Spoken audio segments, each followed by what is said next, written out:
Aleluia, glória a Deus. Deus é bom. Boa noite, a paz do Senhor. Senhor Jones, que Deus abençoe. Dona Cristiane, Deus abençoe a sua vida. Boa noite, que Deus tenha misericórdia de nós, que Deus nos dê graça. A paz, Dona Nuxa Guedes, da onde você está nos escutando aí, recebe a bênção do Senhor sobre a tua vida, sobre a tua casa, em nome de Jesus. Glória a Deus, Deus é bom. Glória a Deus. Sexta-feira, frio, uma garoa, final da semana de trabalho. Muita gente cansada, muita gente esgotada e precisando mais do que nunca da palavra de Deus, porque a palavra de Deus renova, restaura, esclarece. A palavra de Deus nos fortalece quando nós estamos cansados, sobrecarregados. E nós vamos ler a palavra de Deus essa noite de uma maneira, vamos tentar fazer algo espiritual aqui. Nós vamos falar sobre o intercessor e a quebra de sofismas. A quebra dos sofismas. Amém? Vamos estudar um pouco sobre a questão da batalha que o intercessor enfrenta para quebrar sofismas. E isso é importante, porque o sofisma é algo que atua na mente das pessoas, na nossa mente. Nós precisamos enfrentar. E a Bíblia diz que nós temos que destruir todos os sofismas. Aleluia. Amém? Então nós vamos orar, pedir para que Deus traga sobre nós a sua misericórdia, a sua graça, o sangue do Cordeiro. Pai, nós queremos entregar nas tuas mãos todo esse tempo que nós estaremos aqui, Senhor, estudando as Escrituras, a Tua Palavra. Pai, a revelação depende do Teu Espírito. Não depende do homem, mas depende do Teu Espírito, e nós imploramos que o Teu Espírito sonde o nosso coração, que o Teu Espírito traga a revelação, que o Teu Espírito traga a unção que ensina todas as coisas para nós, Pai. Desfaz todo tipo de pensamento que se levanta contra o Senhor e a sua palavra, e toda influência e oposição malignas caiam por terra, em nome de Jesus. Cobre cada um de nós com o sangue do Cordeiro, nossas famílias, nossa casa, trabalho, todas as áreas da nossa vida sejam protegidas e guardadas pelo sangue do Cordeiro, em nome de Jesus. Amém, amém, Senhor. Amém. Glória a Deus, a paz, Dona Natalina, Dona Iraci, Deus abençoe a tua vida em nome de Jesus. Eu vou começar lendo aqui 2 Coríntios capítulo 10, versículo 4 até o versículo 6. 2 Coríntios 4, 2 Coríntios 10, de 4 a 6. E diz assim a palavra: porque as armas da nossa milícia não são carnais, e sim poderosas em Deus, para destruir fortalezas, anulando nós sofismas, e toda altivez que se levante contra o conhecimento de Deus, e levando cativo todo pensamento à obediência de Cristo, e estando prontos para punir toda a desobediência, uma vez completa a vossa submissão. Aleluia.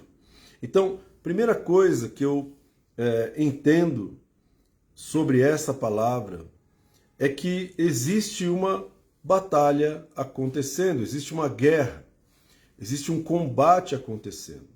Esse combate, ele está acontecendo não no mundo físico. As armas da nossa guerra não são carnais.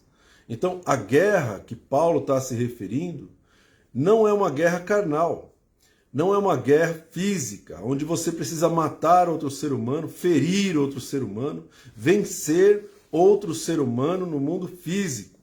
Nós não precisamos lutar contra os seres humanos. A nossa luta é muito mais profunda do que isso.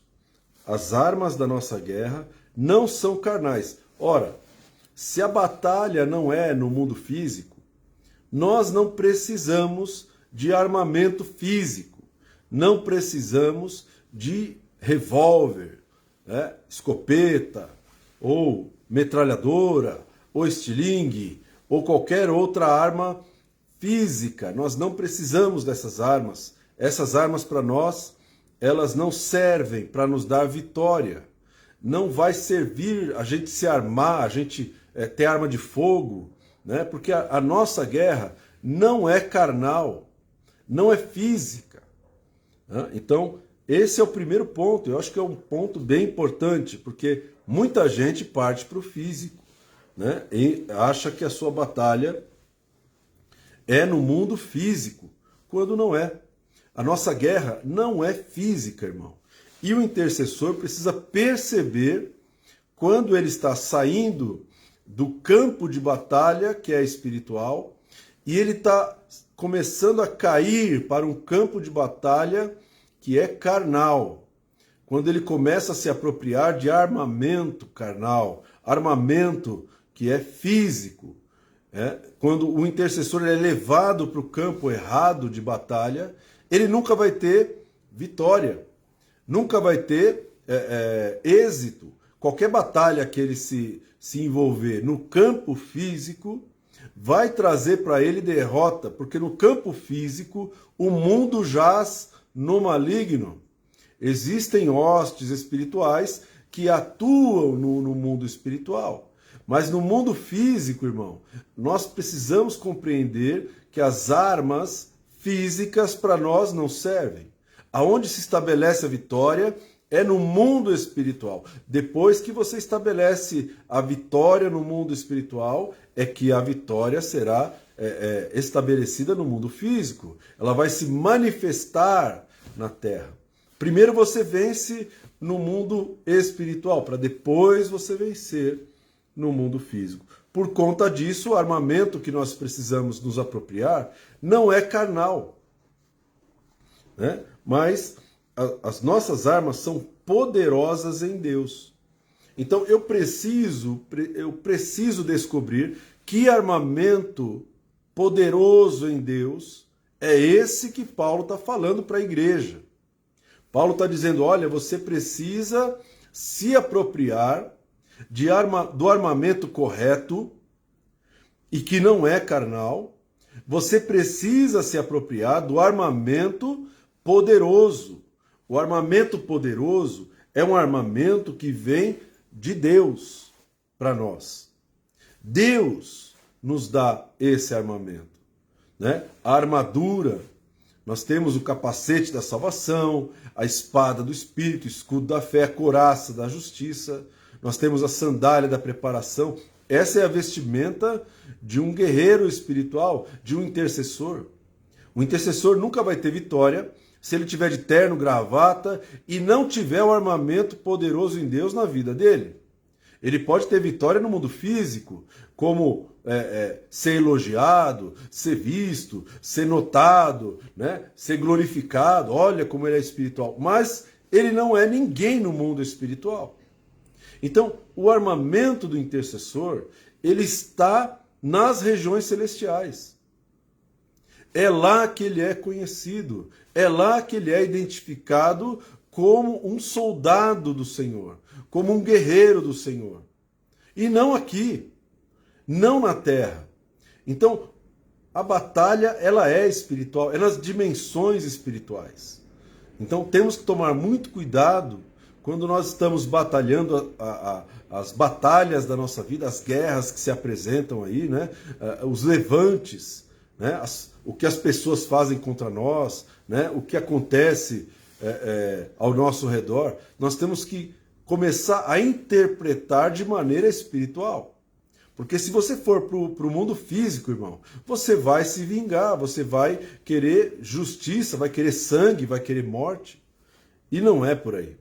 A Bíblia diz que a nossa luta não é contra carne e sangue. Então eu não tenho que lutar contra pessoas. E se alguma pessoa quiser lutar contra mim, quiser discutir comigo, quiser, né, sair na mão comigo, trocar socos e brigar, eu não preciso fazer isso. Não preciso.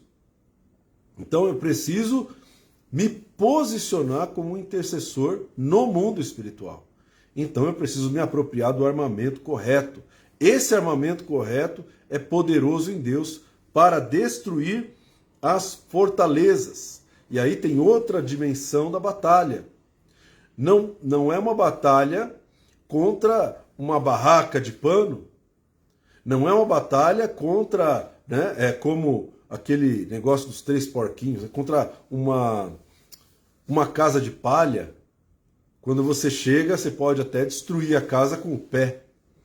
Não, é a destruição de fortalezas que está em jogo.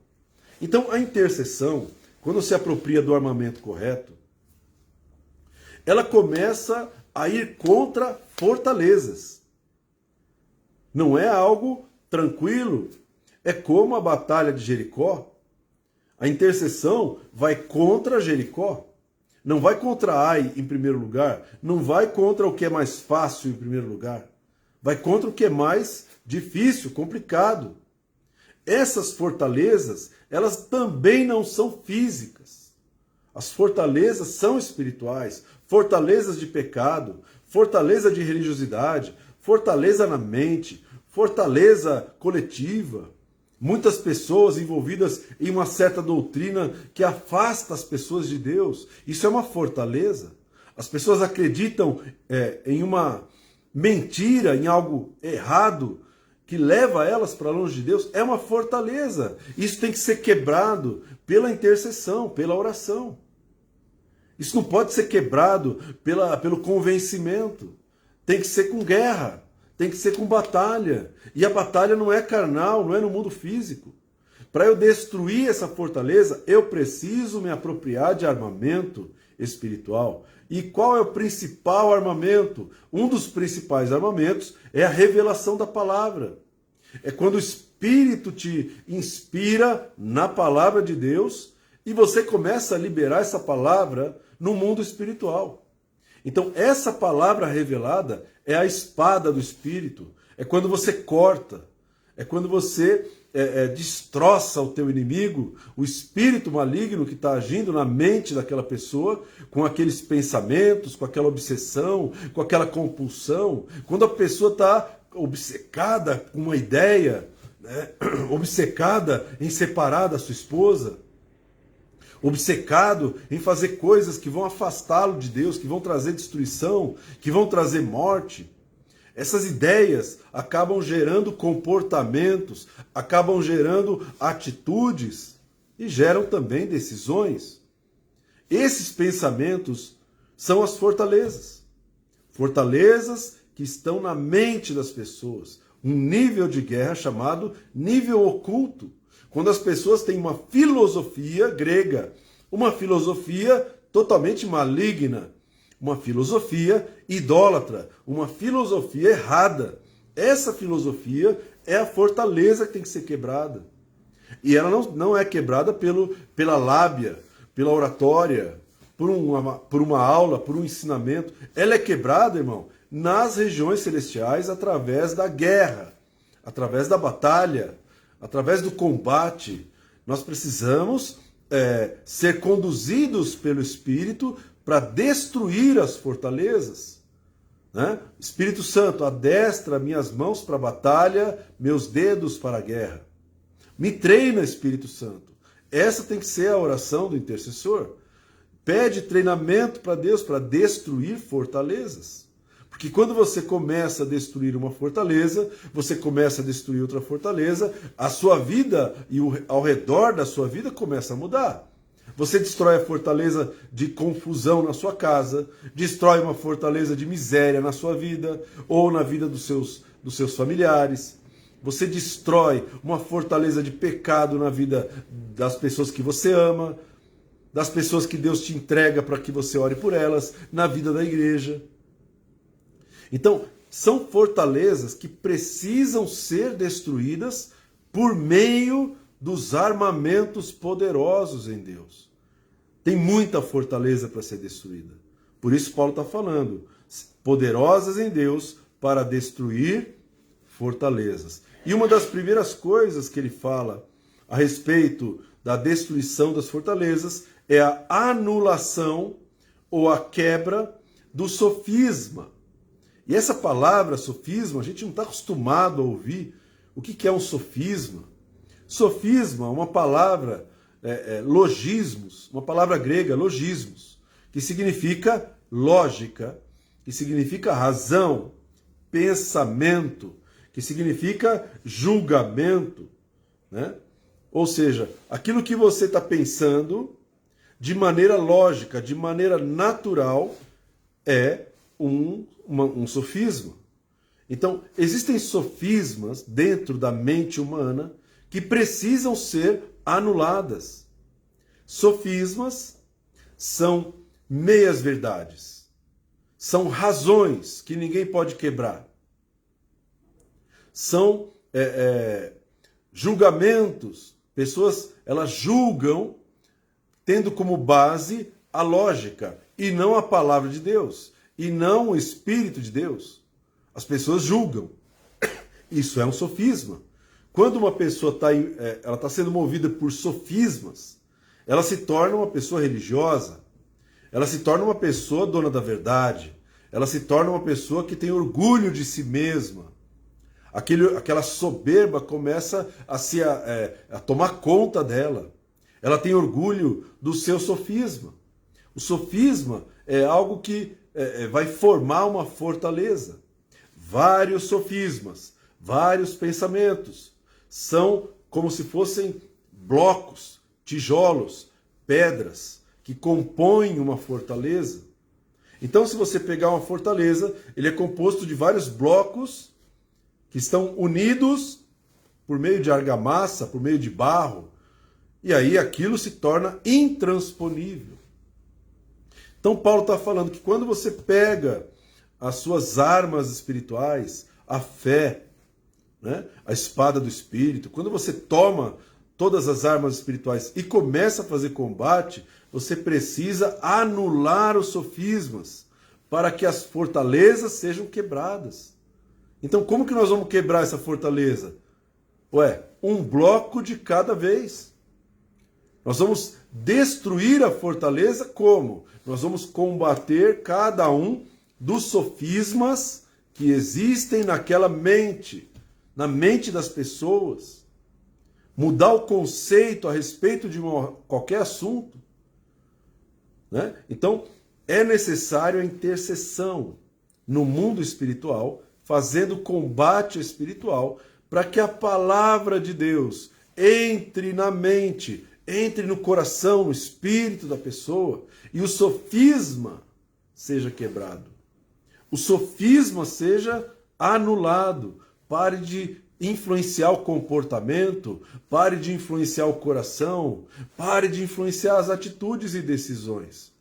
Então, o intercessor ele precisa trabalhar na destruição das fortalezas. Amém? Nós precisamos compreender que é um trabalho. É um trabalho. E que esse trabalho requer fé, requer um esforço. Ou seja, eu vou destruir aquele sofisma, vou destruir o próximo sofisma. É assim que Deus trabalha com os seus profetas, com os seus intercessores, né? E ele começa a trabalhar para que esses intercessores destruam os sofismas que estão na mente das pessoas. Isso é muito importante. Outra coisa, destruindo também toda altivez que se levante contra o conhecimento de Deus. Então, alguma altivez, irmão, a soberba, né? Aquilo que é elevado, altivez é uma palavra que significa algo elevado, essa altivez vai afastar as pessoas do conhecimento de Deus. A altivez é aquilo que faz com que as pessoas não conheçam a Deus. Quando uma pessoa está altiva, soberba, ela não consegue se aproximar de Deus, porque Deus resiste aos soberbos. Deus resiste aos soberbos e dá graça aos humildes. Então, quebrantar um coração soberbo é um trabalho árduo, mas precisa ser feito pela intercessão.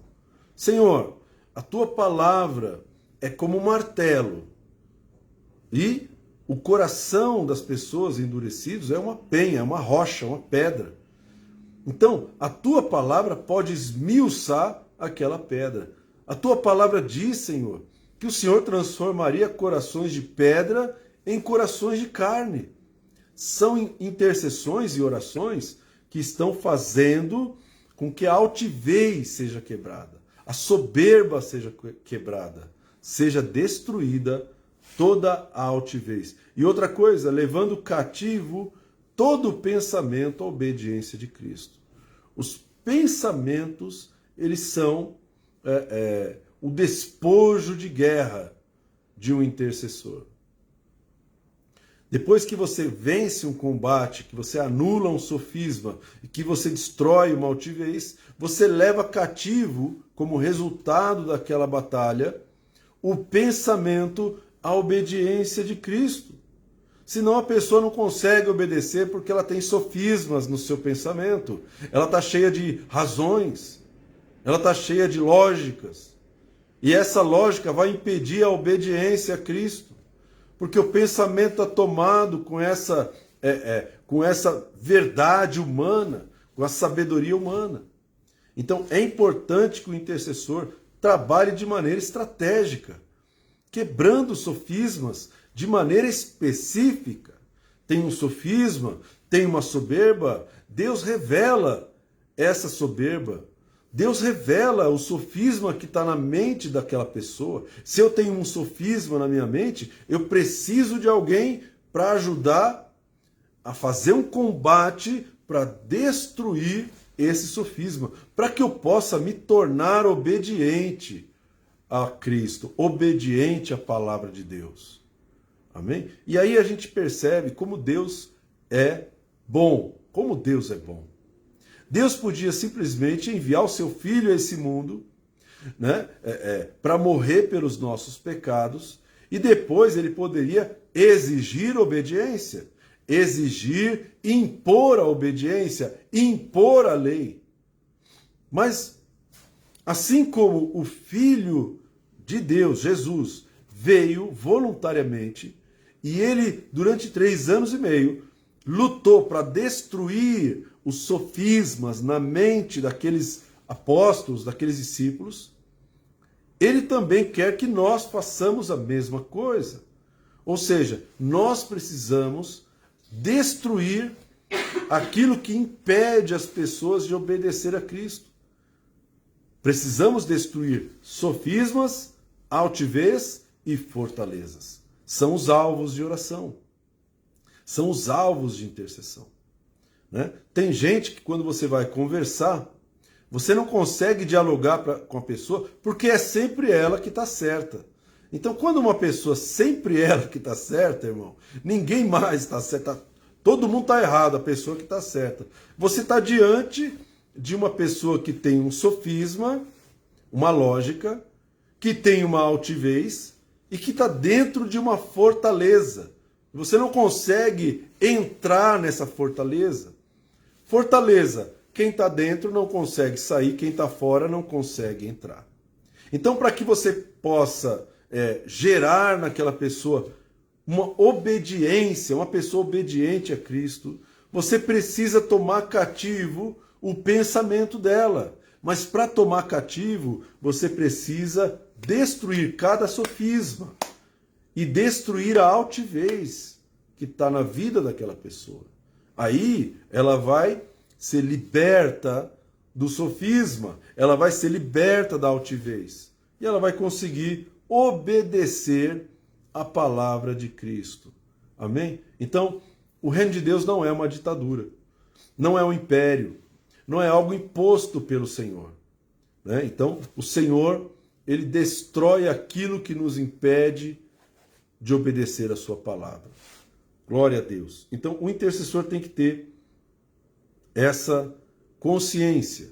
Algumas coisas que destroem os sofismas, isso é muito importante, né?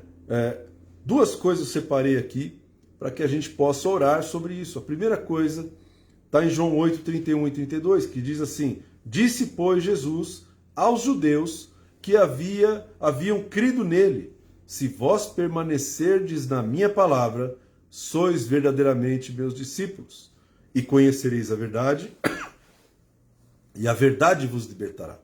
Então, permanecer na palavra do Senhor, a verdade, ela vai trazer a libertação do sofisma. A verdade. Nós precisamos orar para que a verdade seja pregada, para que a verdade seja ensinada. Nós precisamos orar e falar: Senhor, que a verdade da palavra seja somente a verdade da palavra nos púlpitos, nas salas de aula, em qualquer discipulado, em qualquer evangelismo, em qualquer lugar onde alguém está falando o teu nome, invocando o teu nome, falando do Senhor para as pessoas, que haja a verdade revelada da palavra. Essa verdade, ela vai trazer libertação.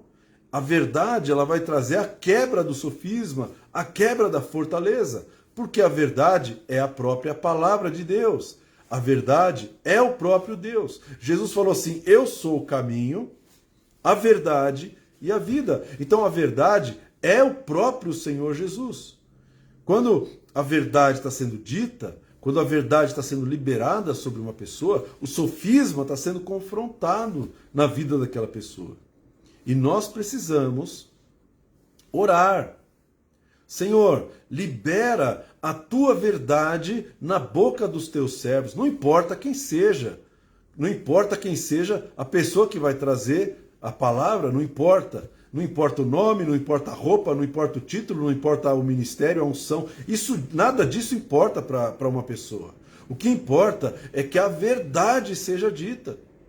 O que importa é que a mensagem chegue ao coração e produza a libertação.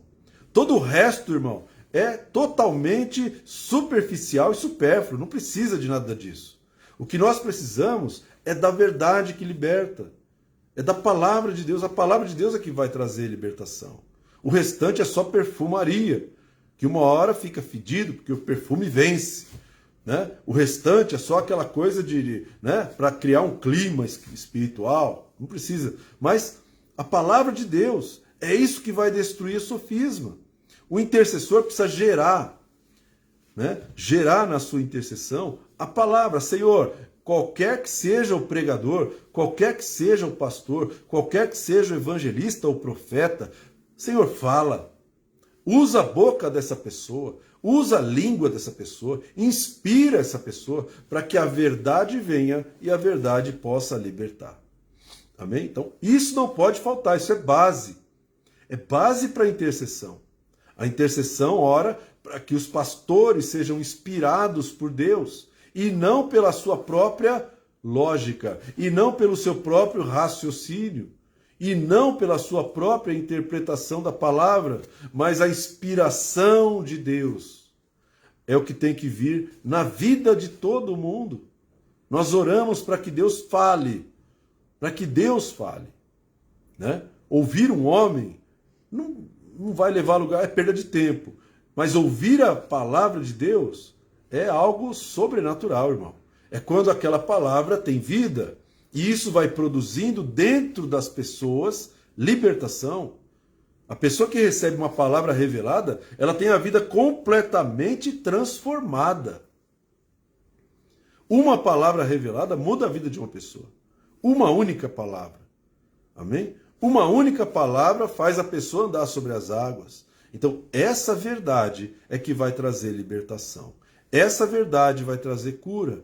Essa verdade vai repreender as fortalezas, vai quebrar as fortalezas. Amém? Não a religiosidade. Isso não funciona, mas a verdade funciona. Então, a segunda coisa que quebra os sofismas, e está lá em Efésios 4, versículo 11 até o versículo 16. Ele mesmo concedeu uns para apóstolos, outros para profetas, outros para evangelistas, outros para pastores e mestres, com vistas ao aperfeiçoamento dos santos, para o desempenho do seu serviço, para a edificação do corpo de Cristo, até que todos cheguemos à unidade da fé e do pleno conhecimento do Filho de Deus, a perfeita varonilidade, à medida da estatura da plenitude de Cristo, para que não sejamos mais como meninos, agitados de um lado para o outro e levados ao redor por todo o vento de doutrina, pela artimanha dos homens e pela astúcia com que induzem ao erro, mas, seguindo a verdade em amor, cresçamos em tudo naquele que é o cabeça, Cristo, de quem todo o corpo, bem ajustado e consolidado, pelo auxílio de toda junta, segundo a justa cooperação de cada parte, efetua seu próprio aumento para a edificação de si mesmo em amor.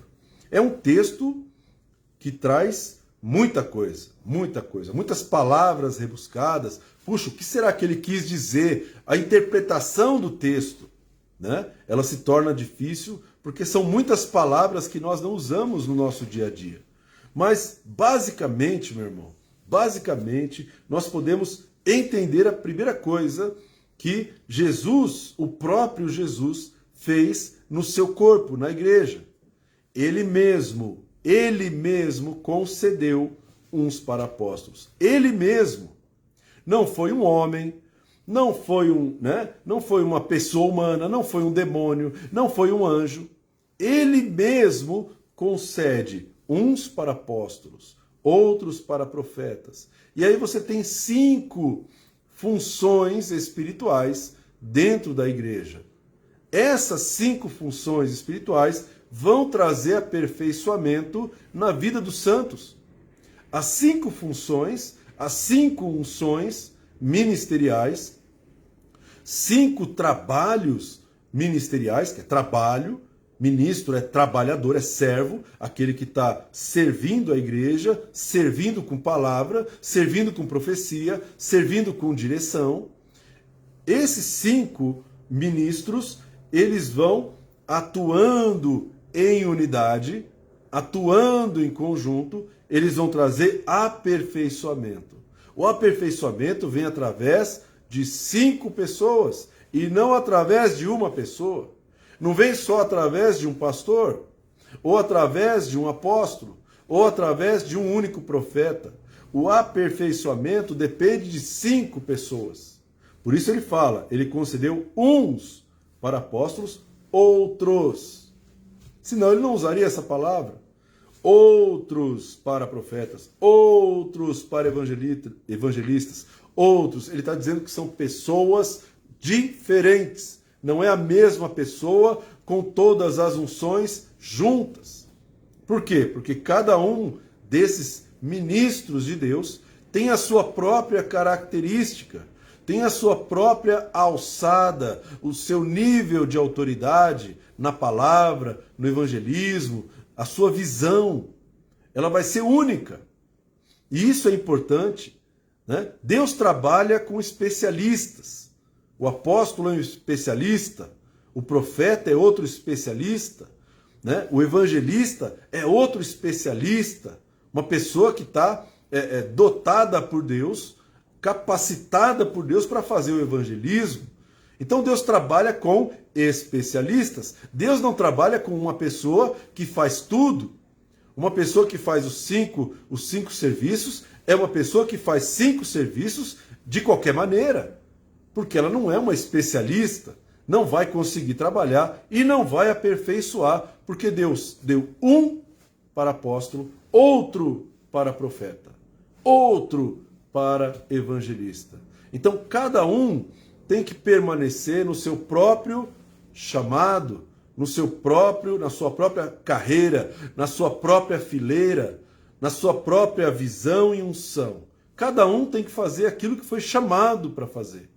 E aí sim, aí se você tem 5 pessoas que estão sendo fiéis àquilo que Deus dotou elas, capacitou elas para fazer, essas 5 pessoas ministrando numa igreja, ministrando uma pessoa, vai fazer essa pessoa ser aperfeiçoada. A perfeição, ela depende dessas ministrações de 5 pessoas.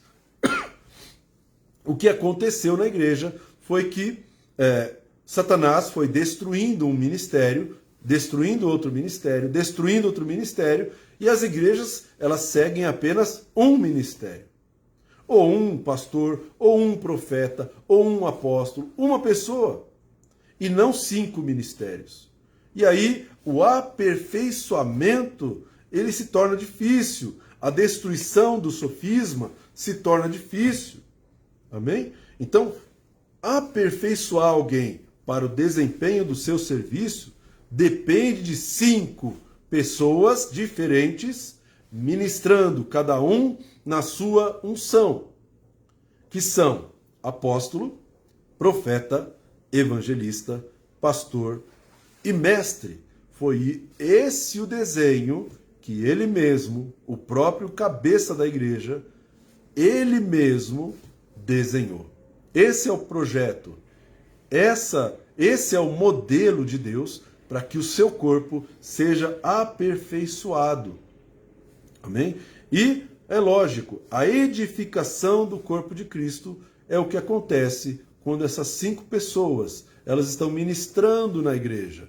Na mesma igreja tem 5 ministérios que estão ativos, que estão funcionando, que estão ministrando, que estão ungindo as pessoas, que estão impartindo a revelação com as pessoas, os sofismas, eles vão sendo quebrados. Mas o que isso tem a ver com a intercessão, pastor? Tudo, porque a intercessão é o berço, é a maternidade dos ministérios. É através da intercessão que as pessoas são geradas no seu ministério. Através da intercessão, através do clamor, através da gestação espiritual, é que as pessoas elas são chamadas, convocadas para o serviço que Deus determinou para elas, desde que elas nasceram. É através da intercessão que esses 5 ministros, 5 servos de Deus, vão falar a verdade de Deus sem nenhuma distorção. A intercessão vai entregar para esses ministros uma proteção, uma blindagem contra os seus próprios raciocínios, as suas próprias lógicas. E eles não vão distorcer a verdade da palavra.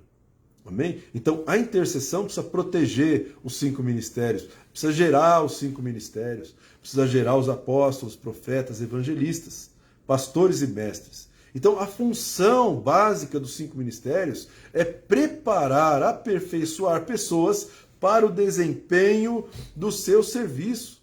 E as pessoas, elas são formadas. Quando você quer ser um médico, você passa por uma formação numa faculdade, numa universidade, e você precisa passar por várias pessoas diferentes, com várias especialidades diferentes, para que você possa sair daquele lugar após o tempo da formação com um diploma dizendo que você é um médico, que você tem autoridade para servir a sociedade como médico. Na igreja não é diferente. Só que não existe na igreja um único ministério que faça essa formação. São 5 pessoas que formam, que aperfeiçoam as pessoas. Essas 5 unções diferentes, em pessoas diferentes, elas vão formar os futuros servos e servas do Senhor. Amém? Outra coisa, outro objetivo dos 5 ministérios é que todos temos que chegar à unidade da fé. Até que todos. Ele está falando da coletividade. A coletividade precisa ter uma única fé. Amém? Se você pegar uma igreja, a igreja local, e começar a fazer entrevistas, e começar a fazer levantamento de como que as pessoas estão crendo, O que as pessoas acham que é o Evangelho? O que as pessoas conhecem de Deus? O que elas acham do Espírito Santo? Como que elas creem na palavra? O que elas acham que Deus pode fazer por elas? Você vai perceber que a unidade da fé está muito longe. Muito longe. Os 5 ministérios são os únicos que podem produzir na igreja unidade da fé. Falar a mesma linguagem. Crer da mesma maneira. Né? Ter a mesma revelação da palavra. Isso vem através de 5 pessoas diferentes. Os 5 ministérios. Né? E do pleno conhecimento do Filho de Deus. Né? Algumas pessoas conhecem Jesus de maneira errada ou de maneira parcial. O pleno conhecimento do Filho de Deus vem através do trabalho de 5 pessoas diferentes, com 5 unções diferentes. Aí as pessoas elas não vão conhecer Jesus somente por uma revelação, só parcialmente. Eles vão ter a revelação do Jesus que é apóstolo, do Jesus que é profeta, do Jesus que ganha almas, que cura os enfermos, do Jesus que pastoreia, né? O Senhor é meu pastor, do Jesus que ensina, que é o mestre. Então, essas 5 pessoas, quando elas estão ministrando as pessoas na igreja, elas estão destruindo os sofismas, porque um dos principais sofismas, meu querido, é a imagem que as pessoas têm de Deus, da pessoa de Deus.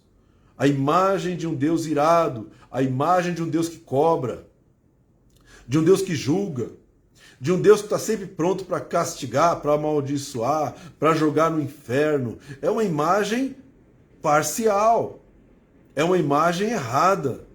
Se você conhecer uma pessoa só pelo braço dela, ela não é o braço dela.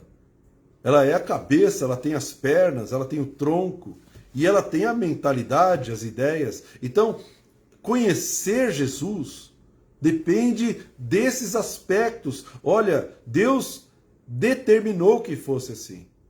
Então o apóstolo vai apresentar um conhecimento de Cristo de uma determinada maneira, o profeta de outra maneira, o evangelista de outra maneira, o pastor e o mestre de outra maneira. Então, você vai ter o pleno conhecimento de Cristo quando você estiver sendo ministrado, quando você for ministrado por 5 ministros diferentes, cada um com um chamado diferente do outro e com uma unção diferente da outra.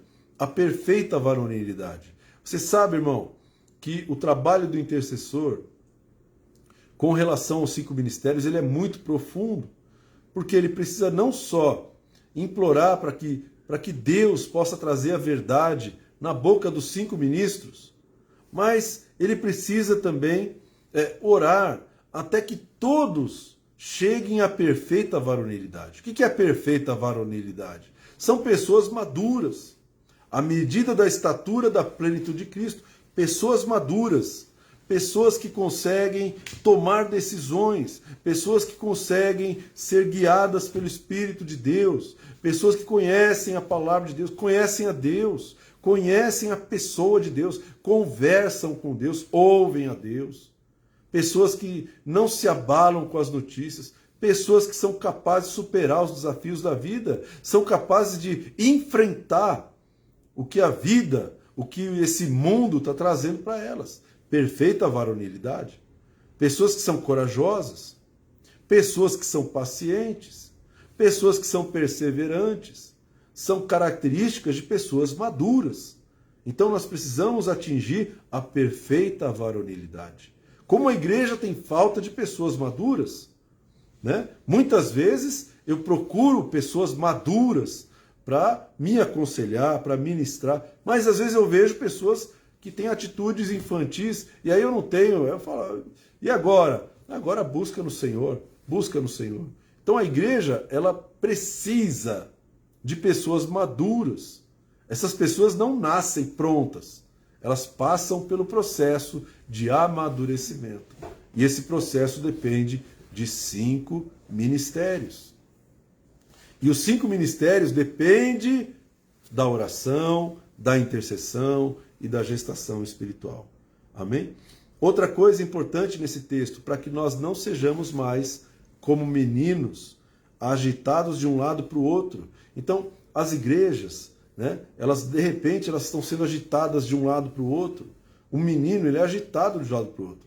Agora a onda é cair, agora a onda é gritar, agora é onda é flutuar, agora é onda é não sei o que lá. E aí aquilo se torna uma agitação, um vento de doutrina que vem, né? As pessoas são agitadas por aquele vento, mas o vento passa.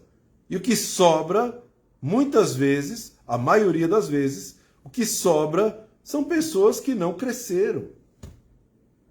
São pessoas que vivem de vento de doutrina em vento de doutrina.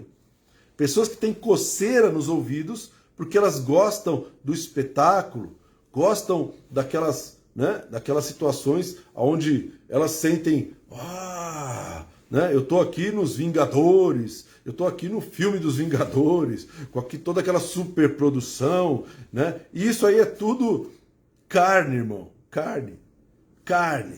Está produzindo algo? Está gerando crescimento? Está gerando edificação? Está gerando, né, maturidade cristã? Não. Então é um vento de doutrina. Eu lembro que eu tinha um amigo chamado Roberto. Ele trabalhava comigo. Homem de Deus. Pastor hoje. Homem de Deus. Homem de Deus. E o Roberto falava para mim do pai dele. O pai dele era presbítero. O presbítero ficava lá no fundo da igreja. E aí tinha aquele movimento, né, alguma conferência, alguma pessoa com nome famoso no mundo evangélico, era chamado para poder cantar, pregar ou ministrar ali. E aí fazia aquele barulho, as pessoas levantavam as mãos, caíam no chão, né, e fazia todo aquele mover. Né? E o Roberto falou para mim que ele olhava para o pai dele. Ele aprendeu a olhar para o pai dele. O pai dele ficava ali, né, cabelo branco, ficava olhando. E aí ele perguntava ao pai, o que você está achando aí da conferência, do congresso, né, desse mover todo? O pai dele falava, algumas vezes ele falava assim, fogo de palha. Filho, isso aí é fogo de palha. Isso aí vai passar. Fogo de palha. Faz um clarão, impressiona. Parece que vai queimar o mundo inteiro. Parece que vai, né? É uma coisa maravilhosa, mas é palha. O fogo na palha apaga rápido. Então fica aquele fogo, apaga. Então, isso aí é vento de doutrina. São moveres que existem e as pessoas vão vivendo de mover em mover, de vento em vento. Elas não crescem, elas não amadurecem, elas não conseguem chegar em casa melhores do que elas estavam.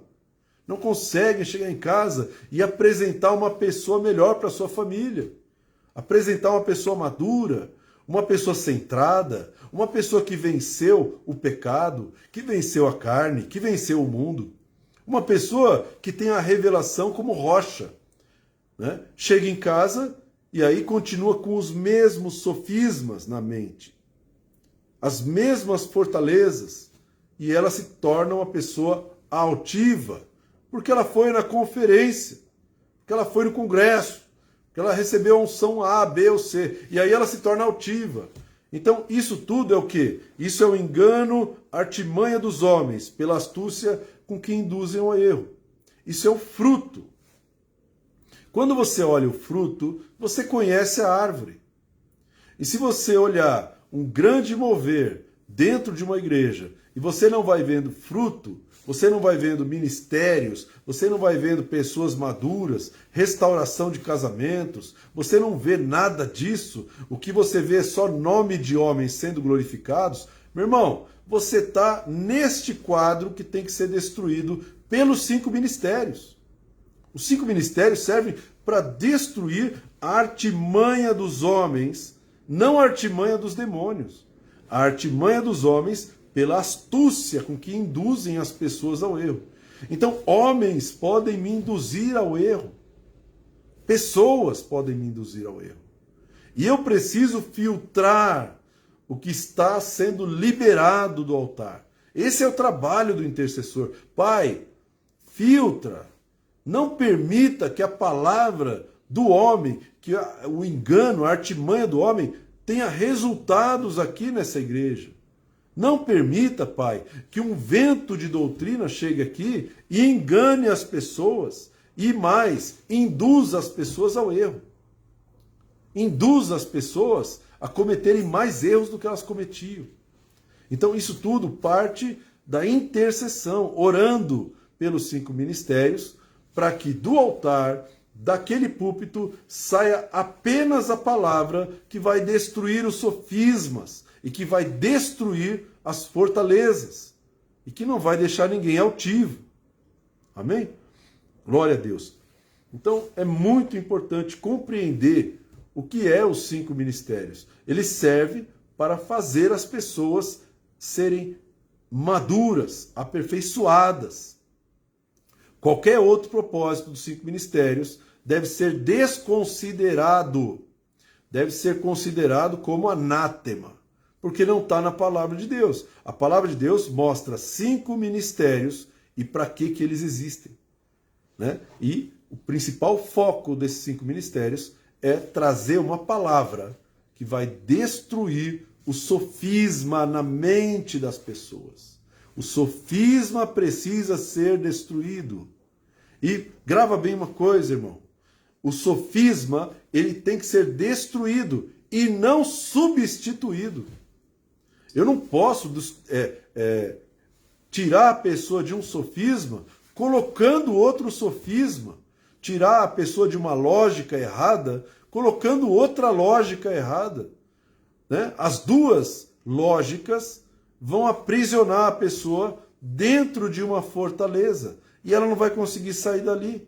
Ela vai ficar aprisionada. Né? Aí a pessoa não tem, né, nada da igreja, nada da Bíblia, e ela se torna agora, ela era uma prisioneira de um sofisma, e ela se torna prisioneira de outro sofisma dentro da igreja. E aí você olha para a pessoa e você enxerga não uma pessoa madura, mas uma pessoa religiosa, uma pessoa cheia de regrinhas, cheia de não me toques, cheia de não pode, não pode, não pode, não pode, que vai tentar impor para as pessoas aquilo que ela pensa que é a verdade. E ela está envolvida numa altivez, numa soberba, e pensa que ela é dona da verdade. Esse é o resultado que nós não queremos.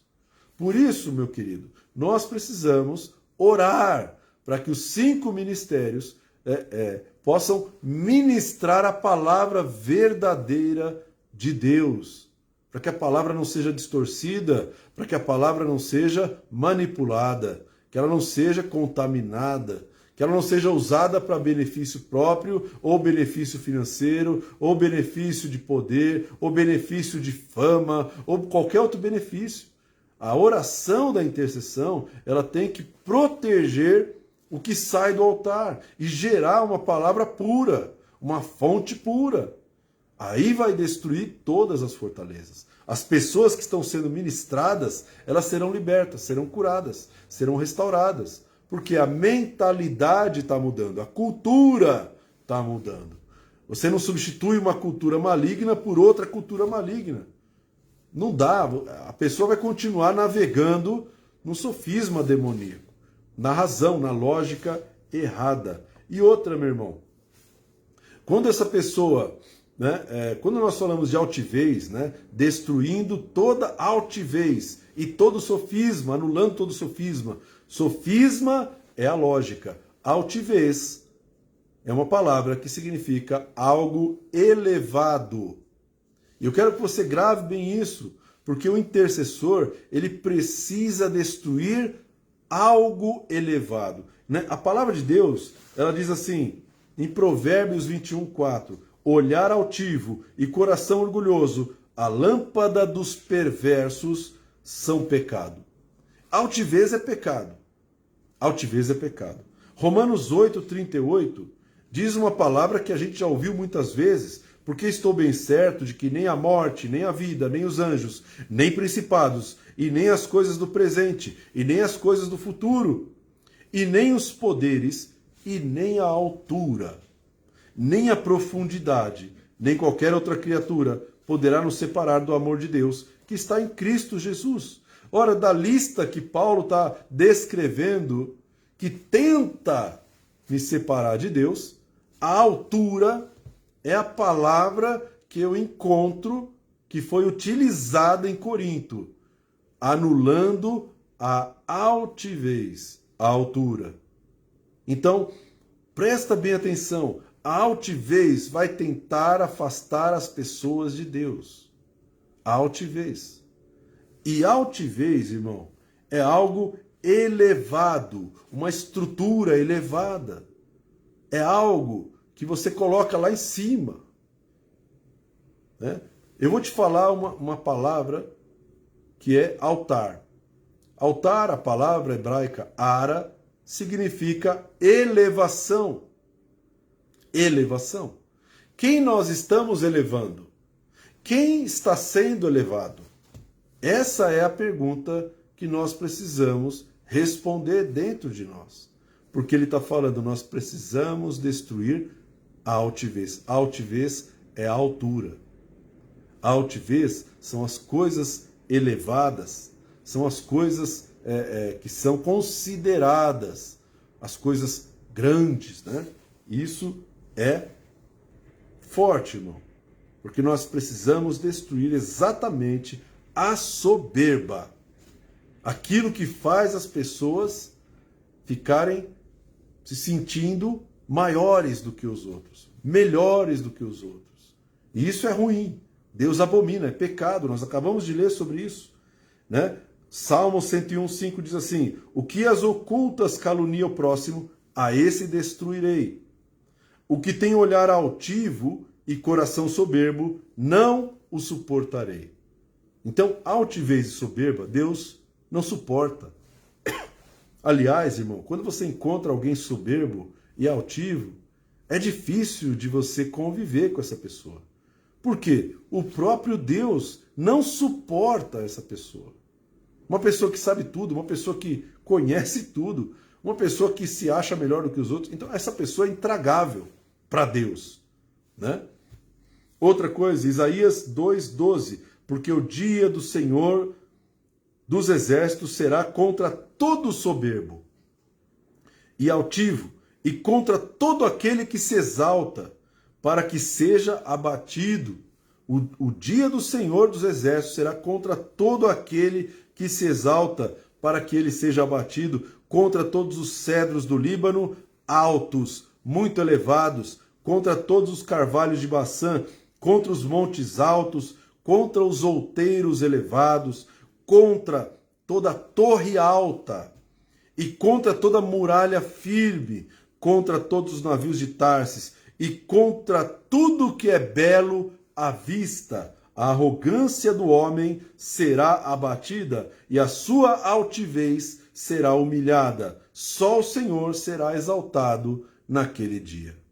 Amém? Então, a altivez tem que ser destruída, antes que a altivez nos destrua. Antes que a soberba nos destrua, nos afaste de Deus. É muito importante colocar esse alvo de oração. Senhor, destrói toda altivez.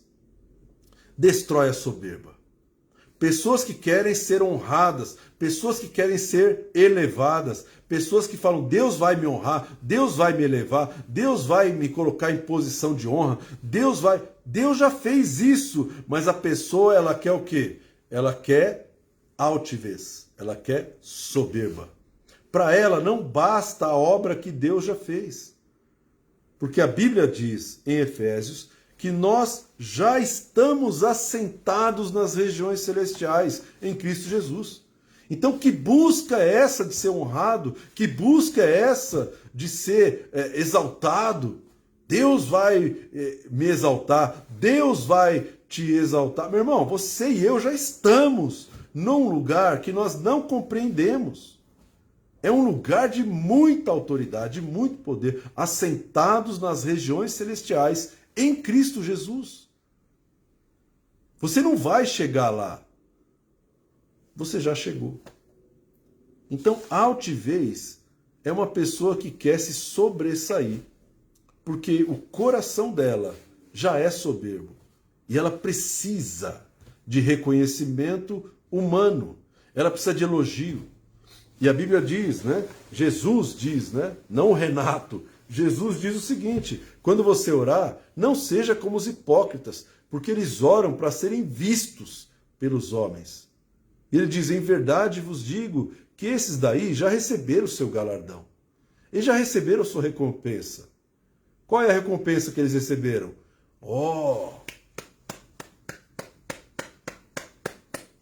Essa é a recompensa que esse cara recebeu. Né? As palmas, os elogios, a glória dos homens. A glória do homem, irmão, é como a flor de uma erva, murcha e morre. Não compensa ir atrás disso. Amém? Então é importante a gente orar. Senhor, destrói a minha altivez, destrói a minha soberba, destrói, Senhor. Por quê? Porque eu não quero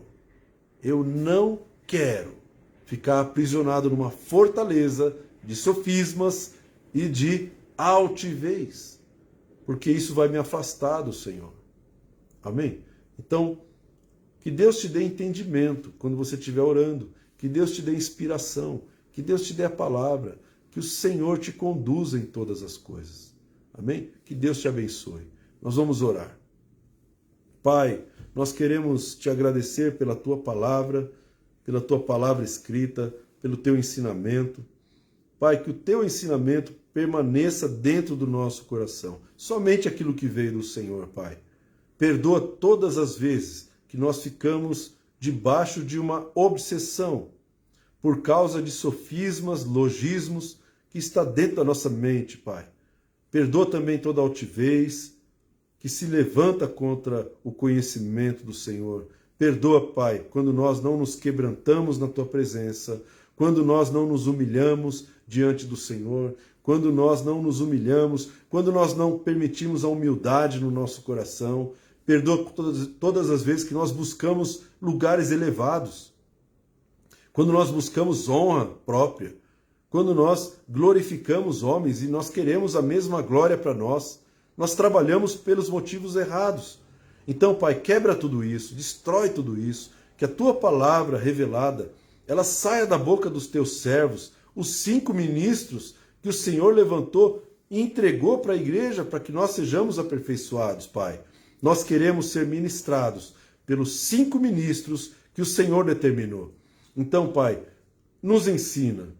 Senhor, nos revela a Tua palavra e abençoa, Pai. Cada vez que nós estivermos orando, coloca sobre nós a Tua inspiração e a Tua graça, em nome de Jesus. Amém.